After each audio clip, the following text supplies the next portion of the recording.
I received an invitation to pray for a young woman in the hospital in Katandava. The doctor gave her up to 7 days to live. The young woman began to feel tired. One day she looked at her body and saw some purple spots, so she went to the doctor and so on. In short, she was in an advanced stage of leukemia, and had never felt anything. My phone rang. It was the young woman's mother-in-law. I didn't know her sister. My daughter-in-law is in the hospital, having been given up on by doctors. Lord, can't you visit her? In short, I arrived at the hospital. What are you going to tell human resources?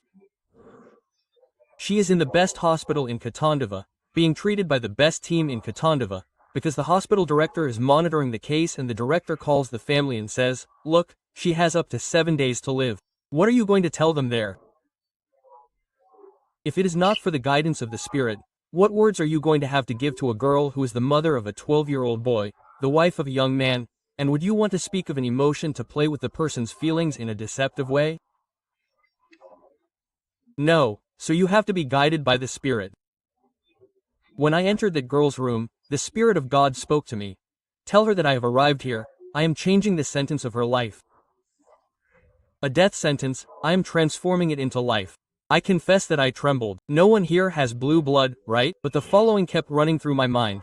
She has up to 7 days to live. 2. She is already here, only 5 more to go. And suddenly a voice comes to you and says, tell her that I am changing the sentence. What is death? I am going to give life. I am going to confuse medicine and tear her out of here with life. I was looking there, talking to the family, to the husband, in fact, inside the room, but with God, saying, Lord, I do not have the courage to say this. That's very strong, but God, He is too much.